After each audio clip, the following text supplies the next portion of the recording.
The days passed, but the tension between Joseph and his brothers only grew. Their jealousy had turned into a deep resentment, and every word Joseph spoke seemed to irritate them more. They couldn't stand the sight of his colorful coat, a daily reminder that their father loved Joseph more than them. One morning, Jacob called Joseph. "Go and check on your brothers. They're grazing the flocks near Shechem," he said. Joseph nodded, eager to please his father. He didn't know that this simple task would change his life forever. As he approached the fields, his brothers saw him from a distance. His brightly colored coat made him impossible to miss. "Here comes the dreamer," one of them sneered.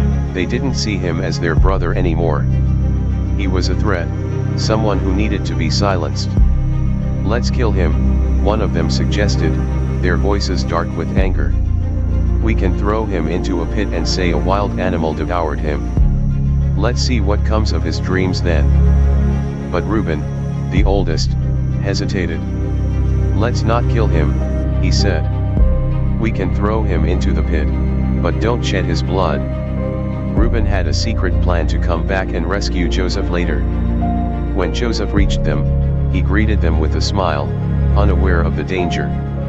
Before he could say much, they grabbed him roughly, tore off his precious coat, and threw him into an empty, dry pit. Joseph cried out, his voice echoing in the darkness. "What are you doing? Why are you doing this?"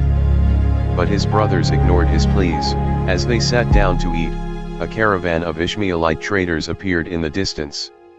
The traders were heading to Egypt, their camels loaded with spices and goods. Judah, one of the brothers, had an idea. "What do we gain if we kill our brother?" he asked. "Let's sell him to these traders. After all, he is our brother, our own flesh and blood." The others agreed. They pulled Joseph out of the pit, his face filled with fear and confusion. They sold him for 20 pieces of silver, the price of a slave. As the caravan carried Joseph away, his brothers felt a moment of relief. They thought they had gotten rid of the dreamer for good. They took his colorful coat, dipped it in goat's blood, and returned home with a lie. "Father, we found this coat," they said, showing it to Jacob. "Is it Joseph's?" Jacob recognized it immediately. His heart broke as he stared at the blood-stained garment. "It is my son's coat," he cried.